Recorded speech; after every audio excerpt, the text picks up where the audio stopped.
चीन क्या trade war में अमेरिका से जीत रहा है? ये बड़ा सवाल है इस वक्त, क्योंकि अमेरिका लगातार टैरिफ पर टैरिफ लगा रहा है, लेकिन चाइना एक ऐसी कंट्री है जो उसके दबाव में नहीं आ रहा है। चाइना को कितनी बार प्रेशराइज करने की अमेरिका की ओर से कोशिश की गई, लेकिन अमेरिका की कोई भी दांवपेच, कोई भी चाल चीन के ऊपर चलती हुई नजर नहीं आ रही है। अब सवाल यह है कि क्या अमेरिका खुद ही चाइना के ऊपर हावी हो रहा है या झुक रहा है उसके सामने। दक्षिण कोरिया में मंच तैयार है और आज की अगर बात करें तो अमेरिका के राष्ट्रपति डोनाल्ड ट्रंप और चीन के राष्ट्रपति शी जिनपिंग की मुलाकात होनी है और इससे पहले से ही साल की सबसे अहम बैठक बताया जा रहा है। दोनों नेता एक दूसरे के कॉम्पिटिशंस हैं, कंपटीशन में रहते हैं, प्रतिद्वंदी हैं और लेकिन आपसी सम्मान भी एक दूसरे का करते हैं। उम्मीद है कि इस मुलाकात में अमेरिका और चाइना के बीच में एक नया व्यापार समझौता होगा, एक नई ट्रेड डील होगी। सच ये है कि दुनिया की दो सबसे बड़ी अर्थव्यवस्थाएं सालों से चल रहे टकराव से थक चुकी हैं। सवाल ये भी है कि लड़ते लड़ते सुप्रीमेसी की ये लड़ाई लड़ते लड़ते दोनों कंट्रीज क्या थक गई हैं, लेकिन दोनों में से कोई भी इसे स्वीकार करने को तैयार नहीं है कि ये लड़ाई करते लड़ते लड़ते हम सुप्रीमेसी की पावर, सुपर पावर बनने की, इकोनॉमिक पावर बनने की ये जो चाह है, ये लड़ाई लड़ते लड़ते हम थक गए हैं। कोई एक्सेप्ट करने को तैयार नहीं है, ना चाइना ना अमेरिका। ट्रंप का एशिया दौरे की अगर बात करें तो मलेशिया, जापान और दक्षिण कोरिया इस साल जनवरी में उनके व्हाइट हाउस लौटने के बाद उनकी पहली बड़ी विदेश यात्रा है। ये ट्रंप की टीम ने संकेत दिए हैं कि चाइना के साथ एक अहम समझौते की शर्तें तैयार हैं, जिसे गुरुवार को यानी कि आज शी जिनपिंग से मुलाकात में अंतिम रूप दे दिया जाएगा। अमेरिकी वित्त मंत्री स्कॉट बेसेंट ने संकेत दिया है कि इसमें टिकटॉक के अमेरिका में ऑपरेशन पर समझौता, कुछ टैरिफ में ढील और चीन के रेयर अर्थ निर्यात पर अस्थायी रोक शामिल है। असल में अमेरिका का लहजा अब व्यवहारिक हो गया है। ट्रंप प्रशासन जानता है कि टैरिफ वॉर को जारी नहीं रखा जा सकता। ट्रंप के 100% टैरिफ की धमकी भले ही सुर्खियों में रही हो, लेकिन उनके अपने लोगों में भी बहुत कम लोगों का यह मानना है कि यह कभी लागू होगी। चीन पर नजर रखने वाले जो एक्सपर्ट्स हैं, उनका कहना है कि इसकी वजह साफ है, दोनों पक्षों के पास बहुत ही लिमिटेड ऑप्शंस हैं। ट्रंप के टैरिफ ने अमेरिकी उपभोक्ताओं को, अमेरिकी कंज्यूमर्स और वहां के जो उद्योग हैं, वहां की इंडस्ट्रीज हैं, उनको उतना ही नुकसान पहुंचाया है जितना कि चीनी एक्सपोर्टर्स को। चीन की जवाबी कार्रवाई की अगर बात करें, क्या कुछ रिटेलिएशन में एक्शन लिया है चाइना ने? खासकर रेयर अर्थ निर्यात पर नियंत्रण किया है, जो बहुत इंपॉर्टेंट है अमेरिका के लिए। अमेरिकी रक्षा और तकनीकी क्षेत्र की चिंताएं बढ़ गई हैं और इसका नतीजा क्या हुआ? दोनों इकोनॉमीज, दोनों अर्थव्यवस्थाएं नुकसान झेल रही हैं, जबकि उनके नेता अपनी अपनी जीत का दावा करने की कोशिश कर रहे हैं। हाल के दिनों में चाइना ने तनाव कम करने के लिए कुछ स्ट्रेटेजी जरूर बनाई है और इस स्ट्रेटेजी के संकेत भी दिए हैं कि ये स्ट्रेटेजी हमने बनाई है और उसने अमेरिका से बड़े पैमाने पर, बहुत ही बड़ी मात्रा में सोयाबीन की एक बार फिर से खरीद करनी शुरू कर दी है और इसके संकेत भी दिए हैं उन्होंने। और कुआलालंपुर में आसियान सम्मेलन के दौरान स्कॉट बेसेंट से एक मीटिंग के लिए जो सीनियर व्यापार प्रतिनिधि हैं, सीनियर ट्रेड रिप्रेजेंटेटिव्स हैं, उन्हें भी भेजा गया और ऐसा माना जा रहा है कि अमेरिका ने इसके बदले चीन को कुछ उपभोक्ता वस्तुओं पर, कुछ कंज्यूमर गुड्स पर टैरिफ की एनालिसिस, टैरिफ की समीक्षा और अब आगे टेक्नोलॉजी ट्रांसफर से जुड़े प्रतिबंधों पर रोक लगाने का भरोसा भी दिया है। बेसेंट ने कुआलालंपुर में कहा कि टैरिफ टाले जाएंगे। क्या अमेरिका और चाइना के बीच समझौता होगा? सवाल यह भी है, और समझौता क्या हो सकता है, यह उससे बड़ा सवाल है। चाइना के लिए समय बहुत इंपॉर्टेंट है, बहुत ही क्रूशियल पॉइंट है ये चाइना के लिए, क्योंकि बीजिंग के थिंक टैंक जोहार इंस्टीट्यूट के रिसर्च फेलो डेविड चेन ने जानकारी ये दी है कि वर्तमान चीन अमेरिका के बीच जो डायलॉग होने वाला है वो रचनात्मक और सकारात्मक माना जा रहा है। यानी कि ये डायलॉग जो है वो बहुत ही पॉजिटिव तरीके से आगे बढ़ रहा है। सप्लाई चेन की वास्तविकताओं और जो घरेलू प्रेशर है, डोमेस्टिक प्रेशर है, यानी कि with in the country pressure है, उससे प्रेरित होकर दोनों देश बहुत ही बैलेंस तरीके से संतुलित रियायतों पर बेस्ड एक टेम्परेरी समझौते की तरफ आगे बढ़ रहे हैं। उन्होंने बताया कि हाल के दिनों में चाइना के शेयर बाजार में बहुत ही तेजी आई है, जो कि इन्वेस्टर्स के भरोसे को दिखाता है कि दोनों सरकारें बीच का रास्ता अब निकाल लेंगी। लेकिन चेन बताते हैं कि समझौते की तमाम बातों के बावजूद बुनियादी मतभेद अब भी बरकरार हैं। वो कहते हैं कि यह समझौता सिर्फ एक टेम्परेरी संतुलन है, एक टेम्परेरी बैलेंस है। दोनों देश पहले से ही अगले दौर की तैयारी कर रहे हैं। चाइना अपनी टेक्नोलॉजी की आत्मनिर्भरता को तेज कर रहा है, जबकि अमेरिका सप्लाई चेन को अब नया आकार दे रहा है। और अगर दूसरे शब्दों में कहा जाए, भले ही दक्षिण कोरिया में होने वाली बैठक से कुछ बात बने, लेकिन ये एक ऐसा सीज फायर होगा, एक ऐसा युद्ध विराम होगा जिसके बाद युद्ध दोबारा शुरू होने को तैयार हो सकता है। यानी कि आप कह लीजिए कि तूफान आने के पहले की शांति के तौर पर इसे देखा जाए तो गलत नहीं होगा। ट्रंप की एशिया यात्रा में उनके बयान भी व्यवहारिक रहे हैं। वॉशिंगटन से रवाना होने से ठीक पहले उन्होंने पत्रकारों से कहा कि चीन को रियायतें देनी होंगी और शायद हमें भी उनकी टोन पहले से कहीं अधिक बैलेंस लग रही थी। यहां तक कि उनके समर्थकों के बीच भी ये भावना है कि जिस व्यापारिक हथियार का ट्रंप ने कभी प्रभावी इस्तेमाल किया था, उसकी धार अब कमजोर पड़ चुकी है। चाइना ने न केवल इस दबाव को झेला है बल्कि खुद को उसके मुताबिक ढाल भी लिया है।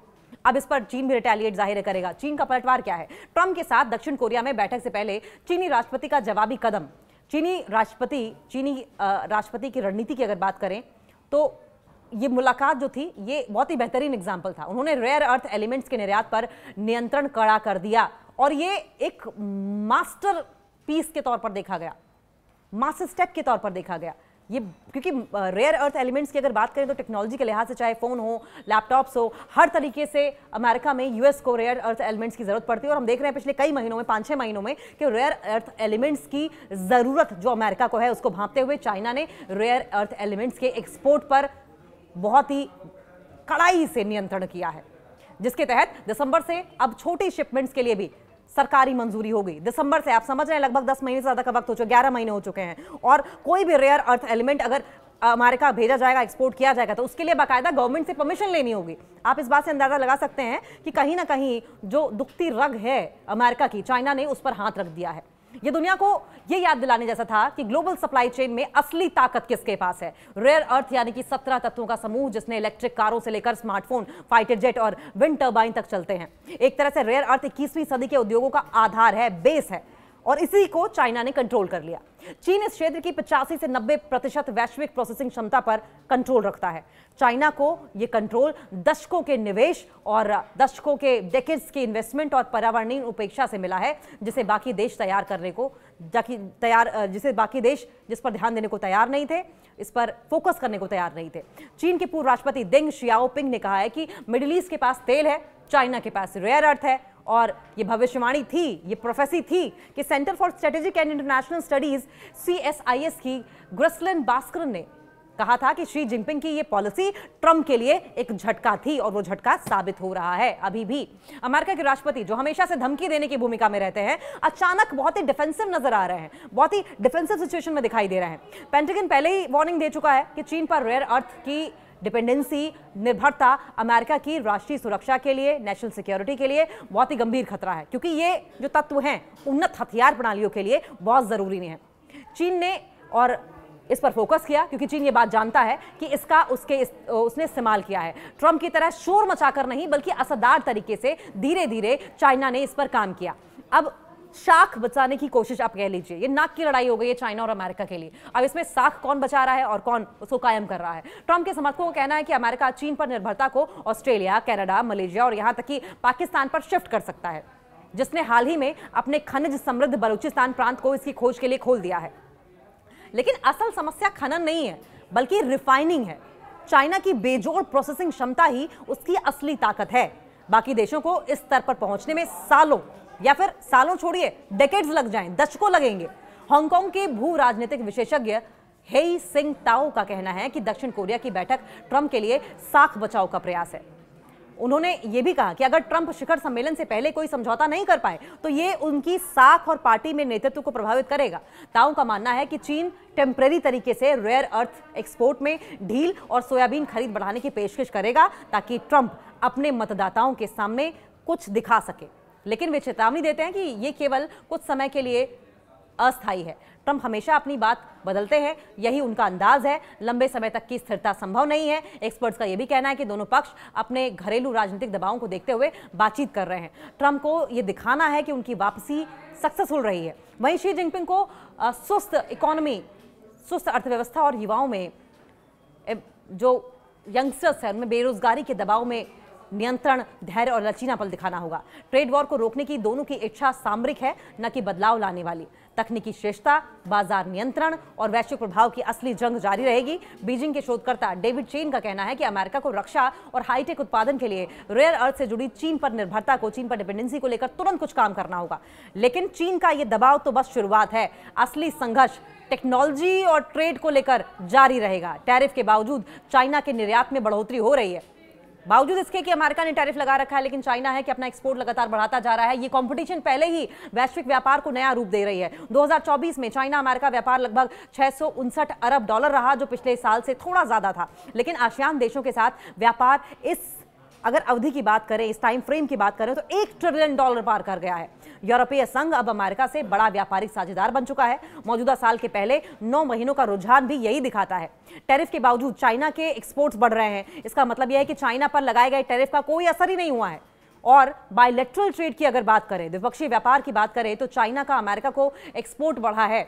चाइना का अमेरिका को एक्सपोर्ट बढ़ा है, तो टैरिफ किस बात का लगा है? जबकि अमेरिकी निर्यात जो है वो अभी भी स्थिर है। कहीं ऐसा तो नहीं कि ये जो गेम खेल रहे थे चाइना के साथ ट्रंप, ये उल्टा पड़ता नजर आ रहा है। ट्रंप की वापसी ने भले ही ट्रेड वॉर को भड़का दिया हो, लेकिन इसने उसकी सीमाएं भी उजागर कर दी हैं। अमेरिका आसानी से नया औद्योगिक इकोसिस्टम खड़ा नहीं कर सकता और न ही चीन सरकारी सब्सिडी और निर्यात पर प्रभुत्व के लिए और प्रभुत्व के जरिए विकास को हमेशा बरकरार रख सकता है। एक्सपर्ट्स का यह मानना है कि अब यह मुकाबला इस बात पर डिपेंड करेगा कि कौन दबाव को ज्यादा देर तक झेल सकता है और कौन तेजी के साथ बैलेंस बना सकता है, सामंजस्य बना सकता है। अमेरिका टैरिफ को एक हथियार की तरह इस्तेमाल करता है, जबकि चाइना इसका जवाब धैर्य के साथ, बहुत ही पेशेंटली और बहुत ही स्टेबिलिटी के साथ देता है। हांगकांग के स्कॉलर ताओ कहते हैं कि चाइना की डाइवर्सिफिकेशन स्ट्रेटेजी जो है वो ट्रंप के टैरिफ वॉर से पहले की ही है। वो कहते हैं कि चीन ने ट्रंप से पहले ही डाइवर्सिफिकेशन को अपनाया था, लेकिन ट्रंप इसे और तेज करेंगे। चाइना अब दक्षिण पूर्व एशिया, लैटिन अमेरिका और अफ्रीका के साथ व्यापारिक संबंध गहरा रहा है। कुछ देशों को आर्थिक सहयोग के जरिए खरीदार बनने में मदद कर रहा है। यह प्रोसेस जो है बहुत धीमा है, लेकिन चाइना इसमें काफी माहिर नजर आ रहा है। और अगर शुरुआती बढ़त की बात करें तो अमेरिका की बजाय ये शुरुआती बढ़त जो है वो चाइना के पास जाती हुई दिखाई दे रही है। दक्षिण कोरिया में जब दोनों राष्ट्रपति मिलेंगे तो तस्वीरें उतनी ही अहम होंगी जितना नतीजा। ट्रंप की मशहूर मुस्कान, शी जिनपिंग का संयमित चेहरा बाजारों को स्थिरता का संदेश देंगे, लेकिन इस तस्वीर के नीचे एक नाजुक संतुलन छिपा होगा। एक्सपर्ट्स का यह भी मानना है कि दोनों जो पक्ष हैं, दोनों पार्टीज हैं, बस इतना झुक रहे हैं ताकि वक्त मिल सके, ना कि वे अपना रुख बदल रहे हैं। टैरिफ पर फिलहाल रोक लग सकती है, बयानबाजी नरम पड़ सकती है, लेकिन मुकाबला जारी रहेगा। आखिरकार दोनों पार्टीज, दोनों पक्षों के लोग जानते हैं कि ये ट्रेड वॉर अब टैरिफ या व्यापार असंतुलन का नहीं है, ये शक्ति का युद्ध है, औद्योगिक शक्ति का, तकनीकी का, मनोवैज्ञानिक क्षेत्रों में प्रभुत्व का, सुप्रीमेसी का। शुरुआती दौर में चीन के पक्ष में हो सकता है। शुरुआती दौर जो है, ये जो पूरी बातचीत है, ये पूरा जो गेम है, टैरिफ वॉर है, वो चाइना के पक्ष में दिखाई दे सकता है। किस्मत की अगर बात करें तो किस्मत भी शी जिनपिंग के साथ दिखाई दे रही है। उनके पिछले कुछ हफ्ते बहुत अच्छे रहे हैं। अमेरिका पर पलटवार के साथ साथ उन्होंने भारत के साथ संबंधों में सुधार भी दिखाया है। कोविड के बाद दोनों देशों के बीच उड़ानों की बहाली भी अब उनकी उपलब्धियों में से एक मानी जा रही है। लेकिन चीन के एक्सपर्ट्स का यह कहना है कि अमेरिका के साथ लड़ाई अभी खत्म नहीं हुई है, ये सालों, शायद दशकों तक चलेंगी, जिसमें टकराव और समझौतों के दौरान बारी बारी से ये जो दौर हैं वो आते रहेंगे। फिलहाल इतना तय है कि ट्रंप और शी जिनपिंग दोनों को जीत नहीं बल्कि ट्रेड वॉर में सीज फायर चाहिए। दोनों की तनातनी से तंग आकर दुनिया उसे भी एक्सेप्ट कर लेगी, लेकिन जैसा कि हम जानते हैं प्रतिद्वंद्विता में युद्ध विराम की तरह ही होती है शांति, जो स्थायी शांति की गारंटी नहीं दे सकता।